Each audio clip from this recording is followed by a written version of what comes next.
Hey, you stop right there. Back up. I'm not doing anything. I'm documenting. That's legal. I don't damn what you're doing. Move back now. Look at me. I work for Senator Marks. You touch me and... I don't care who you work for. Turn around. Don't put your hands on me. I'm not resisting. Stop resisting. Stop resisting. What the... Yo, I'm not... You just ended your career. Shut up. The first shove didn't look violent until you saw the way his head snapped back. A clean suit.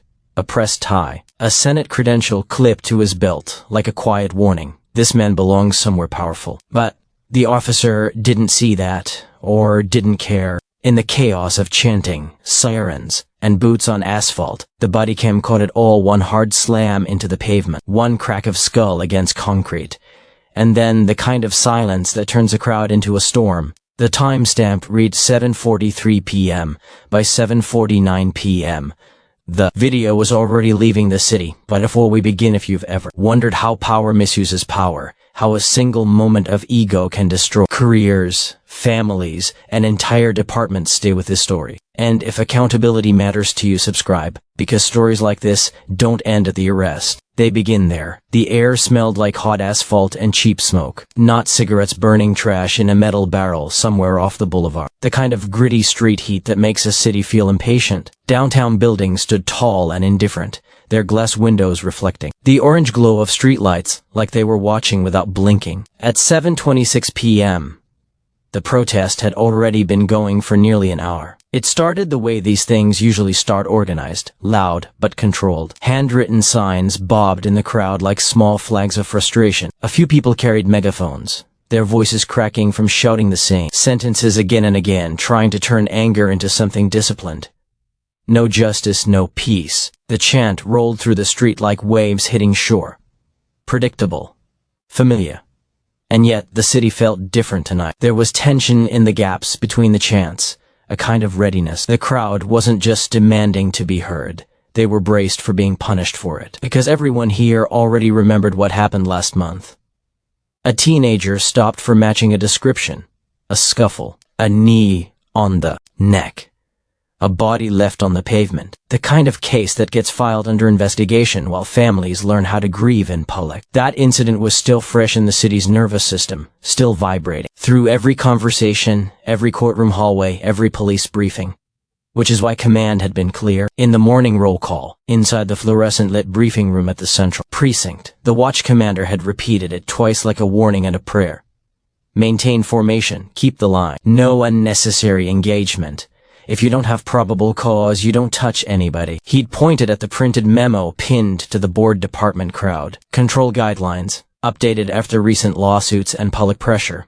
It was policy language, cold and firm. But the message underneath it was human. Do not make this worse. The order wasn't hard to understand. The problem was that some officers didn't come to a protest to keep peace. Some came to win. Officer Mason Klein stood near the front of the police line with a helmet resting against his hip. Gloved hands flexing like he was preparing for a fight he hadn't earned yet. His riot vest looked new, barely scuffed. His boots were clean in a way that screamed fresh out of training. He was 27, fit, shoulders broad enough to take up more space than he needed. His face had that tight, compressed kind of confidence that often comes from insecurity, like his pride was doing the work that his experience couldn't. Klein had transferred into this unit recently. Special events. Crowd control.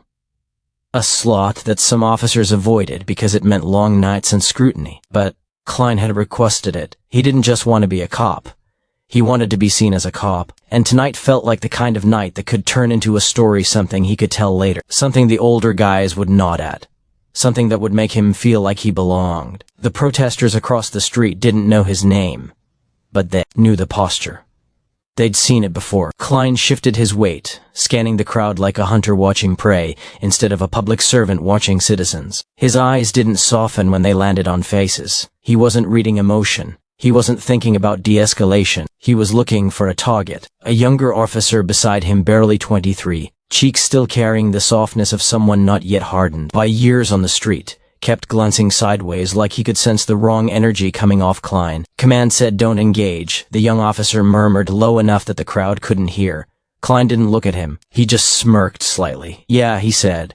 Command says a lot of things, and the way he said it wasn't joking, it was contempt. Across the street, moving through the crowd with the calm of someone who understood both politics and people, was Darius Cole. 34, tall, lean, clean-cut. Not a protester, not in the strict sense. His clothes weren't loud, no slogans, no fists raised, just a dark blazer over a plain shirt, comfortable shoes that didn't shine, and a small ID credential clipped near his belt, a Senate credential. The kind of thing most people wouldn't recognize, but the kind of thing law enforcement should. It wasn't a get-out-of-jail-free card. It wasn't meant to intimidate, it was meant to document. Darius worked as a senior legislative aide for a U.S. senator, not a glamorous position. Not the kind of job that gets applause, but it was a job built on pressure, emails, negotiations, and constant accountability. His whole life revolved around translating human pain into policy. He didn't come here for the cameras. He came because the senator wanted eyes on the ground, someone sober-minded, someone trained to observe, someone who could send an honest report about how this protest was being handled. Because if things went wrong, the truth needed witnesses. And Darius had learned something over years in politics: truth without evidence is just a story. So Darius walked, not aggressively, not defiantly, but steadily. His phone stayed in his hand, recording intermittently, not as a threat, more like a habit. Like he'd been trained by reality itself, to never assume they'll do the right thing. He wasn't alone. There were legal observers in neon vests. There were medics with backpacks. There were journalists. But Darius moved differently. He didn't just belong in the crowd. He belonged in power. And men like Klein could feel that. The chants grew louder. A few protesters stepped closer to the police line, not to touch them, but to be seen. And the police line tightened instinctively, shields coming up like jaws clenching. In moments like these, the city holds its breath. The difference between peace and violence isn't a riot. It's one choice. One misunderstanding. Darius stopped about 15 feet from the police line, near the edge of the crowd, where he could see both sides clearly. He angled his phone down, recording not faces, but actions, shield movement, officer formation, hand placement, body language. Klein noticed him, not because Darius was doing something illegal, but because Darius was doing something that felt like control, and Klein didn't like anyone else holding control. Klein's hand went to his radio. He tilted his head slightly, eyes locked on Darius as if he'd spotted contraband. "See that guy?" Klein muttered to his squad mate. The young officer followed his gaze. "Yeah, what about him?" "He's casing us," Klein said. "Look at him. Recording.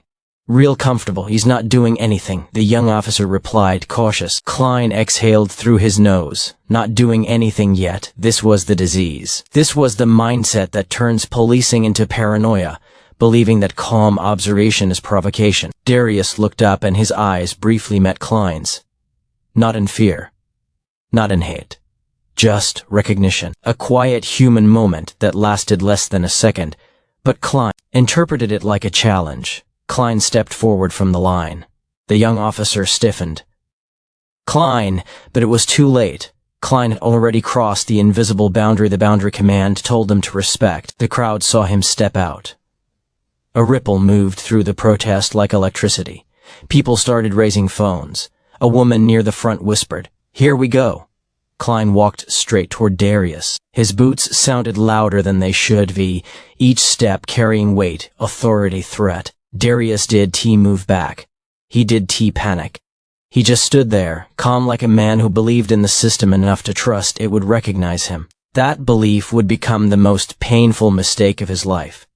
Klein stopped inches away, close enough that Darius could smell the officer, as breath mint gum and adrenaline. "You recording me?" Klein snapped. Darius kept his voice level, respectful but firm. "I am documenting the event. Public space." Klein's eyes narrowed. "You got a permit?" Darius blinked once. "A permit for recording?" Klein leaned slightly forward like a bully preparing to push. "Don't get smart with me." Darius inhaled slowly, trying to keep it calm, trying to prevent escalation like he seen trained negotiators do. "I am not being smart. I am being transparent. I work for Senator." Klein cut him off with a harsh laugh. "I don't care who you work for." That sentence was not just disrespect. It was a confession, because in that moment, Klein wasn't responding to behavior. He was responding to identity. Darius reached slowly toward his credential, not fast, not sudden. The same way someone shows their hands when they don't want to be misunderstood. But Klein's body tensed like he Been waiting for this exact motion. Hands up! He barked, suddenly loud enough for the crowd to hear. Darius froze. I am reaching for my ID. Darius said, voice still steady. Aide's clipped right here. Klein's hand shot toward Darius's arm. The crowd erupted in noise. Hey! He didn't do anything. Back up. Phones rose like a forest of witnesses. Darius's heart began to thump harder now, not from fear of arrest, but from the sudden realization that Klein was not listening, not reading, not evaluating. Klein had already decided. And when an officer decides you're a problem, evidence becomes irrelevant. Turn around, Klein ordered. Darius didn't resist. He didn't argue. He turned slightly, hands open, trying to cooperate. But cooperation doesn't save you when the other person is angry at your existence. Klein grabbed Darius's shoulder and shoved him hard.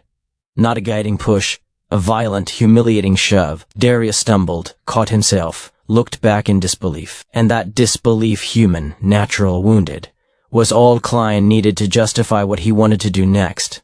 You want to fight? Klein snapped, voice rising. Darius's eyes widened. No. I'm not fighting you. Klein lunged, his arm wrapped around Darius's upper body in a rough takedown motion taught in academy mats, but weaponized on concrete. In a single brutal second, Darius was slammed. His body hit the pavement with a sound that made the entire crowd flinch. The back of his head bounced off the ground like a dropped stone. A woman screamed, a man shouted, "Oh my God!" And for a fraction of a moment, even Klein paused, because the sound of skull on concrete is not a sound you can pretend is normal. Darius lay there, his eyes open but unfocused, his lips moving like he was trying to speak but couldn't find the words. Blood began seeping near his temple, thin at first, then darker. Klein stood over him, breathing heavy, his chest rising and falling, his fist clenched. And behind his visor, you could see it, not regret, not concern, something closer to satisfaction. The crowd roared like it had been waiting for this proof all along. The young officer rushed forward, panic written across his face. Klein, stop, stop. But the damage was already done, because in that moment, it wasn't just Darius Cole being slammed to the ground. It was the city's last thread of trust. The Bodycam light blinked, red, recording, and somewhere in that footage between the slam and the shouting was the quiet sound of a system exposing itself. Timestamp, 7:43 p.m. And in less than 10 minutes, it would become everyone's problem. The crowd didn't just react. It shifted like the whole street became a living thing, inhaling at once. For one suspended moment, everyone stared at the same sight, a man in a blazer on the ground, his face turned slightly to the side, the edge of his ear pressed into gritty pavement. His hands twitched like he was trying to remember what they belonged to.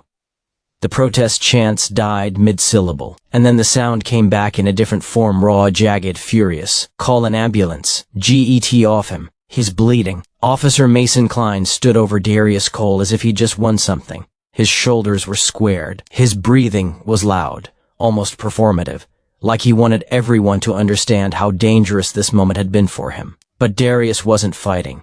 He wasn't even moving much. He was simply trying to stay conscious. The first thing Darius felt wasn't pain.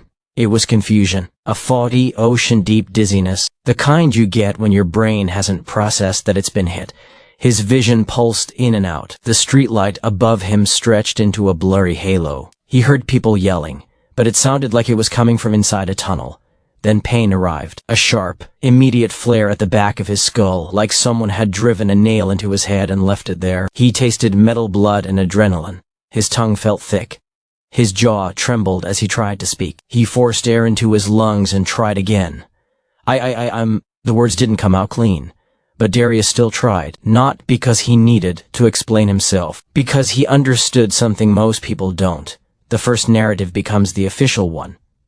And if he didn't speak now, if he didn't anchor himself to truth right now, someone else would write his story for him. Klein shifted his stance, turning slightly like a barrier between Darius and the crowd. One gloved hand lifted toward the protesters as if ordering them back. Back up. Everybody back up. The protesters didn't move. They stepped forward. Not into violence, into witness. Phones rose higher. Lights flashed. A teenager's camera zoomed in on Darius's temple, capturing the thin line of blood growing wider. Someone in the crowd muttered through clenched teeth, "They're gonna lie. Watch. They always lie." And that sentence, spoken like tired prophecy, hung in the air. Klein grabbed his radio. Central, I need a supervisor to my location. Possible assault on officer. Suspect is down. His voice was calm, too calm, like a man rehearsing. The young officer from Chapter 1, the one who had tried to stop this before it happened, moved toward Darius with shaking hands. His eyes flicked from the blood to Klein to the crowd. He knelt carefully beside Darius, lowering his voice. Sir, can you hear me? Stay with me. Darius blinked hard. He focused on that voice.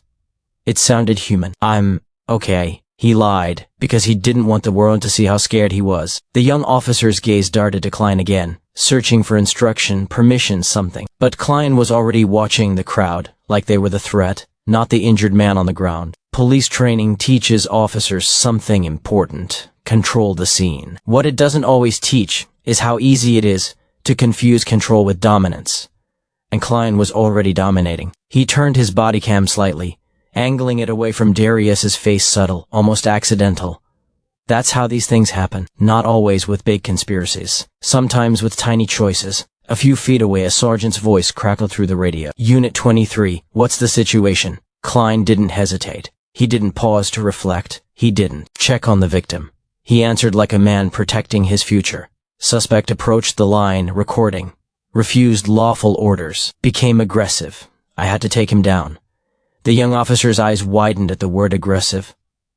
Because he knew. He'd been right there. He'd watched the whole thing. Darius wasn't aggressive. Darius had looked like a man who still believed politeness could protect him. But the moment Klein said it into the radio, it became something else. It became official. And this is the part most civilians don't understand. A police radio transmission isn't just communication. It's a time-stamped narrative. It becomes a record. It becomes the first brick in the wall of a report. And once the first brick is laid wrong, the whole wall has to keep matching it. The crowd surged again, voices layered like thunder. He did nothing. You slammed him. We got IT on video. That last line hit Klein differently. He turned sharply toward the crowd. We'll see what the video shows, he barked. But even as he said it, he knew. His own body cam was running. The blinking red light on his chest was like a silent judge. Klein crouched near Darius now, but not with concern, with calculation. Stop resisting, he muttered for the camera, even though Darius wasn't moving. Then he repeated it louder. Stop resisting. The crowd exploded. You're lying. He's on the ground. Klein looked up, rage now mixing with fear, because the crowd wasn't just angry, they were certain. And certainty is dangerous for an officer who's trying to rewrite history. The first supervisor arrived at 7:49 p.m. Lieutenant Harlow, a man in his mid-40s, with tired eyes and the posture of someone who'd spent too long managing disasters. He stepped out of the squad car into a storm of noise. His gaze scanned the scene like he was trying to figure out how bad the bleeding was politically and physically. He saw Darius on the ground. He saw the crowd recording. He saw Klein's flushed face. And he immediately understood what this was. Not an arrest. A problem. Harlow bent down beside Klein. What happened? He asked low. Klein gave a version so polished it felt pre-written. He rushed the line, refused commands, got in my face. I feared he was reaching for something. Harlow's eyes flicked to Darius's blazer. No bulge, no weapon. Then to the crowd, then to Klein again. Harlow exhaled slowly, and that exhale held a truth no one wanted to say out loud. This is going to be expensive. Because police departments don't just fear lawsuits. They fear evidence. And what was surrounding them right now wasn't anger, it was evidence. The young officer tried speaking up, voice quiet, controlled. Lieutenant, I don't think he... Klein snapped his head toward him. The young officer stopped mid-sentence like he'd been slapped. That's the pressure. Not always direct orders. Sometimes just a look that says, remember who you work for. Harlow stood and raised his voice. Back the crowd up. Create space. Get EMs in here now. One officer moved to form a barrier. Another called for medics. But even as procedure kicked in, something else happened too, something invisible. Narrative control. Klein walked toward his patrol car and opened the door. Reaching inside, he pulled out a small notebook. Not required, not standard. But some officers did it. He began writing. Time, place, threat, commands, resistance. The words weren't just notes. They were future armor. Meanwhile, Darius was being lifted gently by EMS, his head stabilized with practiced hands. An EMT shone a flashlight into his eyes. Sir, tell me your name. Darius swallowed. Darius, Cole. Okay, Darius, where are you right now? He forced himself to answer because he knew a neurological check wasn't a formality. Downtown, Jefferson Boulevard. Good, good. Do you know what year it is? Darius blinked. 2026. The EMT nodded. A police officer nearby scoffed softly, like Darius answering correctly, annoyed him. Darius's voice cracked as he tried speaking again, not for EMS, but for the record. I work for the Senate, he whispered, louder now. I was documenting. I wasn't resisting. Lieutenant Harlow heard it, and for a brief moment, something crossed his face, something like alarm, because he understood what that meant. This wasn't just an injured civilian. This was connected to power. And power does not forget humiliation. Harlow leaned down. Sir, we'll sort this out, he said. His tone was calm, but calm doesn't mean kind. Sometimes calm is what people use when they're trying to keep a lid on disaster. Darius tried lifting his hand weakly toward his belt. My ID and my credential. Harlow glanced at it. He didn't pick it up. He didn't acknowledge it. He didn't want it to be real. Because once it's acknowledged, the cover story collapses instantly. The EMT wheeled Darius toward the ambulance. Klein watched them go. And for the first time since the slam, his expression shifted. Not remorse, not shame, fear. Because now he wasn't facing a protest crowd. He was facing paperwork, investigations, media, politics. A city that was already tired of being lied to. And the bodycam light kept blinking, recording. Inside the precinct, the machine was already starting. Dispatch logs, CAD numbers, use of force reports. The incident would be assigned a case number and placed into the system like a file. But not all files are treated equally. Some become truth. Others become weapons, and that's where the real battle begins. Because what happened on the pavement was violence. But what happens next is strategy. And strategy is where departments decide whether justice matters or survival. The ambulance door closed with a dull metallic thunk, the kind of sound that turns a street into a sealed box. Outside, the protest kept roaring, but inside the vehicle, the world shrank to a different rhythm, latex gloves snapping, radio static, the low mechanical hiss of oxygen. A harsh white light flickered above Darius Cole's face, revealing every detail the night had tried to hide. Blood smeared into his hairline, dust pressed into the skin of his cheek, the tremor in his eyelids when he tried to keep them open. He stared at the ceiling and tried to breathe like nothing had happened, like his body wasn't screaming, like his dignity wasn't lying broken on the asphalt behind him. The EMT who rode with him was young but calm, the type who spoke in a steady tone because panic only made the bleeding worse. Stay with me, okay? The EMT said. Any nausea? Any dizziness? Darius swallowed. The motion alone felt like glass. Dizzy, he admitted. Headache. Darius almost laughed. The pain was past headache, past normal language. It was deeper, like the inside of his skull had been turned into a storm. Yes. The EMT nodded, already writing it down. He called it in over the radio. Possible concussion, head trauma. Male, mid-30s, alert and oriented. Laceration to temple. BP stable. His voice had that practiced calm of someone who'd seen worse. But Darius hadn't, and that mattered. Darius's phone vibrated weakly in his pocket, the screen lighting up with missed calls, names, numbers, staff members, security detail, people who relied on him. He couldn't answer, because the moment he tried to lift his hand, his arm felt like it didn't belong to him. The muscles refused. His body wanted only one thing, to shut down, to sleep. And deep inside the fog, a quieter fear began forming. Not the fear of injury. The fear of what they were going to write about him. Because Darius knew government. He knew procedure. He knew the way truth becomes flexible when someone with authority needs it to be. He'd been in hearings. He'd watched careers destroyed with a sentence.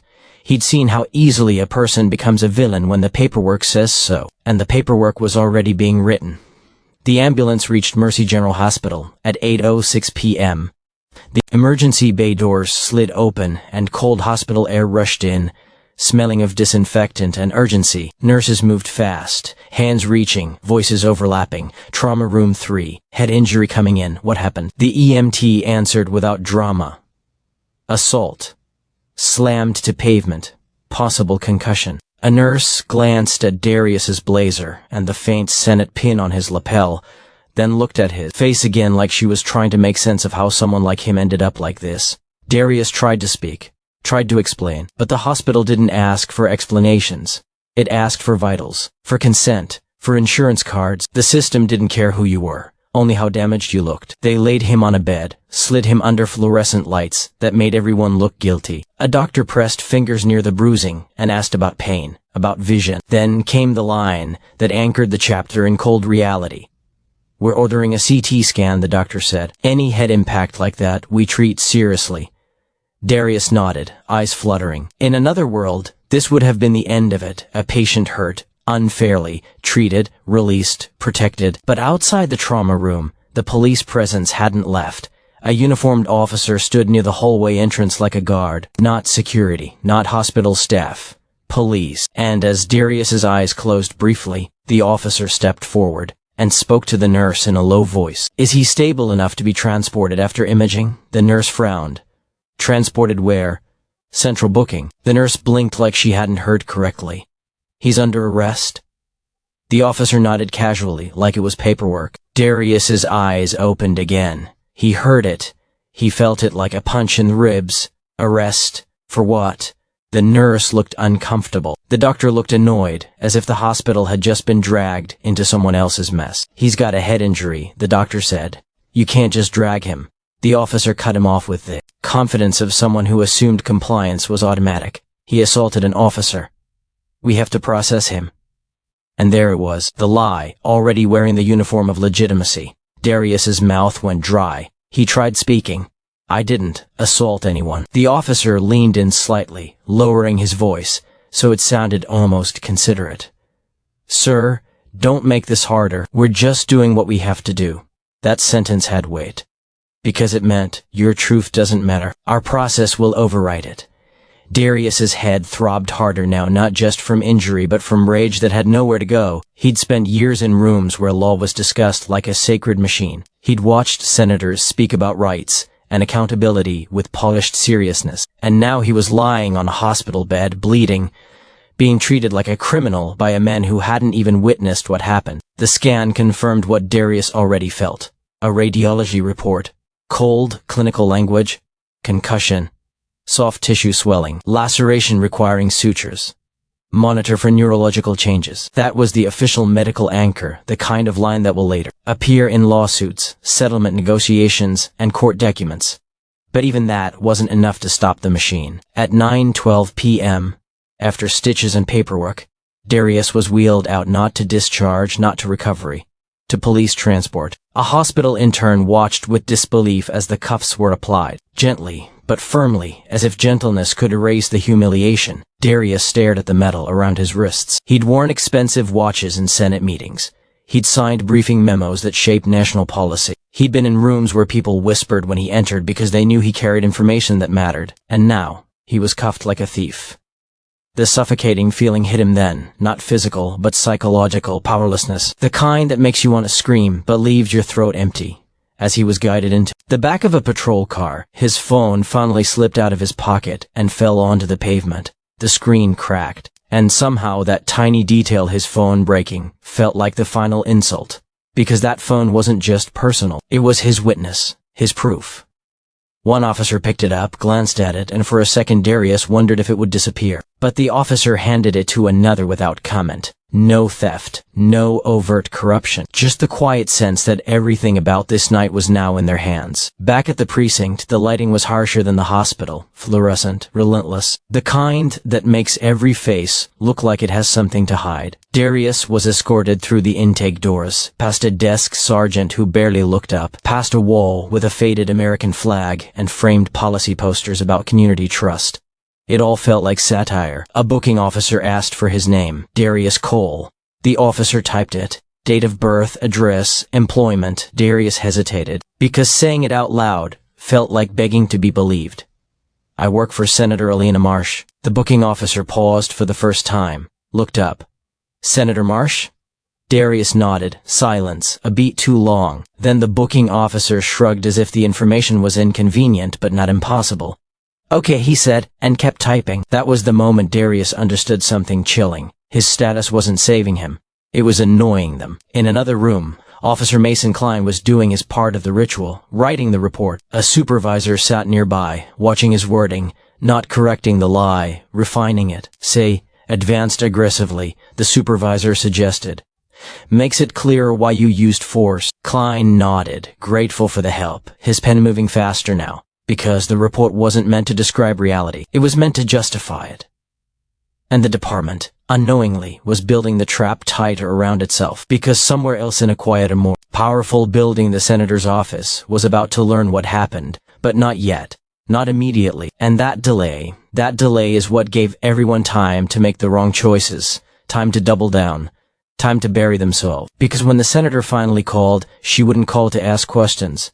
She would call with receipts, and the city would realize this wasn't just a protest incident anymore. This was a federal-level humiliation. And humiliation, when it reaches power, doesn't stay local. The video didn't leak the way department liked to describe these things, like a mistake, like a loose thread, like an accident. This one landed with intent. At 11:18 p.m., while Officer Mason Klein was still finishing paperwork, and Darius Cole was still sitting under fluorescent light, trying not to vomit from the concussion, a post appeared online from an account most people didn't follow until nights like this. It belonged to a local legal observer network, the kind of group that didn't chant, didn't throw bottles, didn't argue with officers. They just wore neon vests, wrote down badge numbers, and recorded everything with the patience of people who stopped believing the system would police itself. Their caption was simple: no profanity, no rage, no exaggeration, just facts, because facts were dead. Liar. Use of force, 7:43 p.m., Jefferson BLVD. Civilian slammed, head injury, requesting ID of officer. Underneath it, the clip. 35 seconds long, not edited for drama, not framed for propaganda, just raw footage, shaky at first, then sharp. You could see Darius step forward calmly. You could hear him trying to speak.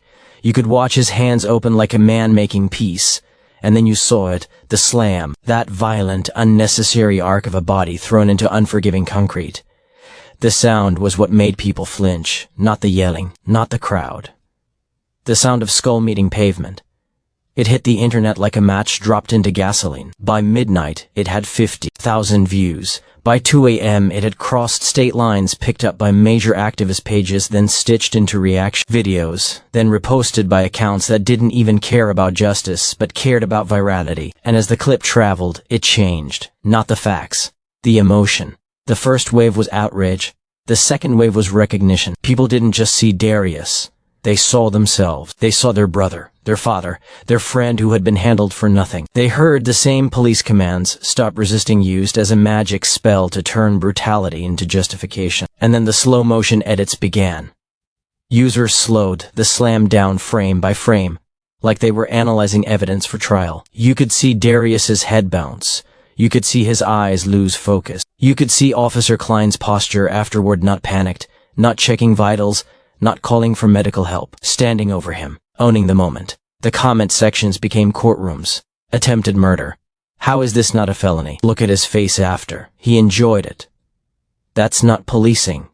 That's domination. At 6:12 a.m., national news producers began calling the precinct. At 7:09 a.m., the police department's media inbox was flooded. By morning, the department's leadership was awake, not because they wanted to be, but because their phones wouldn't stop shaking. And here's the thing about viral outrage: it isn't linear. It's weather. Forms in pressure, it gathers heat from past storms, then it hits all at once. The police chief, Chief Daniel Rourke, sat in his office staring at a screen, showing the same clip he already knew would be played in court someday. Rourke was a career administrator. Polished. Political. The kind of man who spoke about community trust while managing the department like a corporate brand. He watched Klein slam Darius. Rewind. Watch again. His lips pressed tight. Not in grief. In calculation. Because Rourke knew exactly what this meant. The public wasn't going to settle for administrative leave. Not this time. Not after the last time. Not after all the other times. The chief called an emergency meeting at 9:30 a.m. Internal Affairs was summoned. Union leadership was already drafting statements. City attorneys were pulled in before breakfast because lawsuits weren't theoretical anymore, they were inevitable. The first department statement went out at 10:05 a.m. It was classic damage control language. "We are aware of a video circulating online. The incident is under review. We take all allegations seriously. The officer has been placed on administrative leave pending investigation." Words designed to sound like action while committing to nothing. But the public had learned to translate those lines. Administrative leave meant paid vacation. Under review meant delay. Pending investigation meant maybe never. By noon, protesters weren't just in the streets again. They were outside the precinct. Hundreds at first, then thousands. You could hear them from inside the building. A low roar bouncing off concrete walls. A chant that didn't sound like hope anymore. It sounded like demand. No more lies. Inside the precinct, Officer Klein sat alone in a small room, staring at his hands. His badge lay on the table in front of him like it weighed 100 pounds. He had watched the clip too. Over and over. He told himself the same lie repeatedly, like repetition could heal reality. He stepped toward me aggressively. He made me fear for my safety. I did what I had to do. But the video didn't care what he told himself. The video didn't care what the report said. And that was the terror crawling up his spine now. Because reports can be debated, video can be slowed down, paused, zoomed in. The truth becomes visible in pixels, unforgiving. Then the second blow landed, the one the department didn't see coming. At 1:37 p.m., another video surfaced, not of the slam, of what happened after inside the precinct hallway. A different angle, shot by someone closer. Clear audio. You could hear Darius, exhausted and slurring from the head injury, saying, "I'm a Senate aide. I'm not resisting." And you could hear an officer laugh quietly in the background. That laugh made the nation colder, because violence can be argued by apologists, but cruelty has no defense. That afternoon the senator finally spoke. Not a tweet, not a press aid note. She stood behind a podium in a navy suit, American flag behind her, eyes steady like she had decided something heavy and irreversible. And when she spoke, her voice didn't shake with emotion, it cut with law. "This is not simply a matter of misconduct," Senator Elena Marsh said. "This is a matter of civil rights. It is a matter of due process. And it is a matter of federal oversight." The room went silent, because when a senator speaks like that, it isn't commentary, it's a warning. And that warning meant one thing. The story was no longer local. It was about to become national consequence. The city tried to breathe again, but it couldn't. Because once a video like that becomes public, the oxygen changes. Every conversation tastes like smoke. Every siren sounds personal. Every police cruiser becomes a reminder of what power can do when it feels untouchable. And in the weeks that followed, the story stopped being about a shove. It became about the lie. Because violence, as brutal as it is, can sometimes be written off as a bad moment. A lie is different. A lie is a decision. A lie is a system choosing itself over truth. And by the time the courthouse steps filled with cameras, Darius Cole understood something quietly devastating. They hadn't only tried to hurt him. They had tried to erase him. The first lawsuit filing hit on a Tuesday morning at 9:02 a.m., uploaded into the federal court system with a case number that looked sterile and harmless, until you read the name at the top. Cole v. City of Riverglen, and others. The location mattered. Riverglen wasn't New York, it wasn't Los Angeles. It was the kind of mid-sized city that always thought national scandals happened somewhere else. A city with stadium lights, new condos, and a proud police department that marketed itself like a family brand. The department had posters about community partnership hanging in schools. The chief gave speeches about transparency, and now the city's name was going to be attached to something that would never wash off. The complaint was not emotional, it was surgical. Page after page of structured accusation, written the way civil rights attorneys write when they're not aiming to tell a story, but to cut open an institution and show the jury what's running inside. Excessive force, false arrest, violation of First Amendment rights, violation of Fourth Amendment rights, failure to intervene, negligent supervision, deliberate indifference, pattern and practice. The language had weight because it carried history. Those weren't just words. Those were doors that led into discovery, depositions, and institutional exposure. And the first thing the attorneys demanded wasn't money. It was records they asked for. Use of force reports from the last 5 years, disciplinary histories, complaints against Officer Mason Klein, bodycam footage policies, crowd control training documents, radio traffic logs from 7:30 p.m. to 8 p.m. that night, union correspondence, internal affairs findings, the names of every supervisor who signed off on reports. When the city's legal team read that list, their stomachs dropped. Because discovery doesn't just reveal what happened that night. It reveals what happened every night that never went viral. Darius sat in his attorney's office the day the complaint was finalized. The room smelled like coffee and printer toner. The kind of smell that told you this wasn't about drama anymore. It was about paper. His head still hurt, not constantly, not like those first days. But in quiet moments, it would return like a ghost sharp pain behind the eyes. Dizziness, when he stood too quickly. A sensitivity to light that made fluorescent rooms feel hostile. Neurology had called it post-concussive syndrome. That phrase sounded polite. It didn't capture the truth. It didn't capture how Darius would sometimes lose words mid-sentence now. How he'd stare at emails and forget why he opened them. How his confidence, once effortless, had developed cracks. And the worst part? He hadn't told the senator the full extent, not because he wanted to hide it. Because he didn't want his injury to become a political talking point. He didn't want his pain turned into a campaign graphic. He wanted his dignity back. He wanted the system to admit, clearly, loudly, that what happened was wrong. His attorney, a civil rights veteran named Marian Keats, leaned forward and spoke with calm certainty. "They're going to try to settle quietly," she said. "They'll offer money. They'll offer apologies. They'll offer policy review." Darius didn't blink. "And if we take it?" Marian's eyes softened, not out of pity, out of honesty. "Then Riverglen stays the same, and the next person will be slammed harder." Darius nodded slowly. That's how decisions are made that change history, not with speeches, but with exhausted people choosing not to be silenced. Officer Mason Klein was placed on leave immediately. At first, the union tried to protect him with the usual script stress, split-second decisions, fear for officer safety. But the video didn't show fear. It showed aggression. And unions can defend mistakes. They struggle to defend cruelty. Klein's world shrank quickly. His name became toxic. Friends stopped replying. Neighbors looked at him differently. Even some officers quietly, privately started treating him like a liability. Because departments can forgive misconduct, but they can't forgive becoming expensive.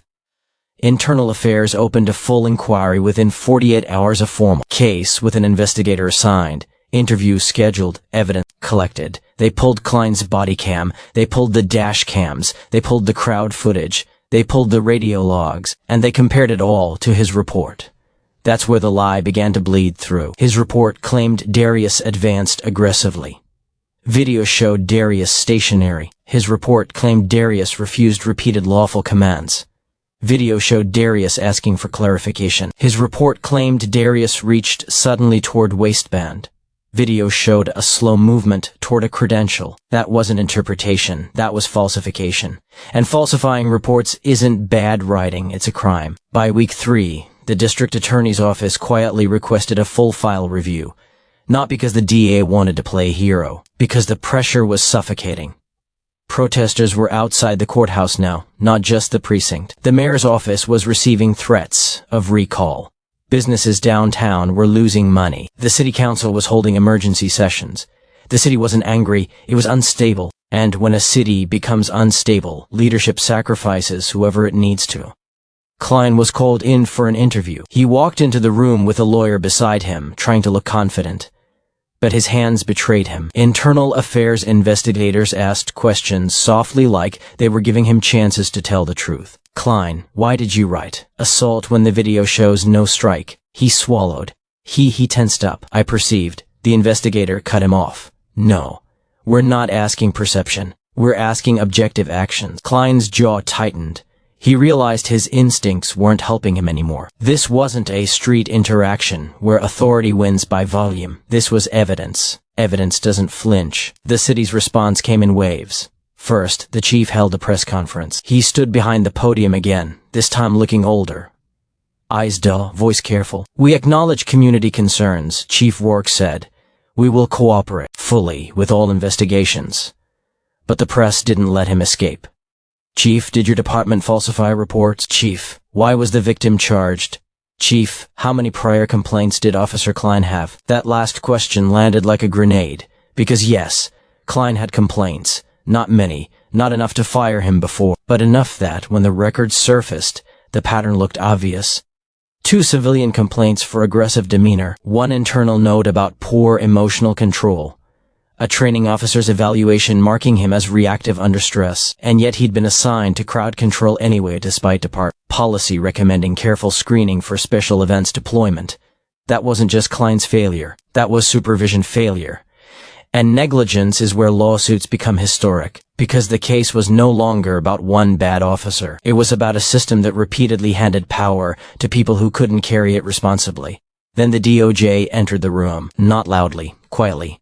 A letter formal, federal, terrifying arrived at the department headquarters requesting documents. The Civil Rights Division wanted to examine whether Riverglen PD had engaged in a pattern or practice of unconstitutional policing. Those words change everything. Pattern and practice means your whole department could be investigated, your leadership could be deposed, your training system could be audited, your policies rewritten under federal pressure, your city forced into consent decrees and oversight. Riverglen had seen this happen to other cities on the news. Now it was happening to them. The mayor called an emergency meeting.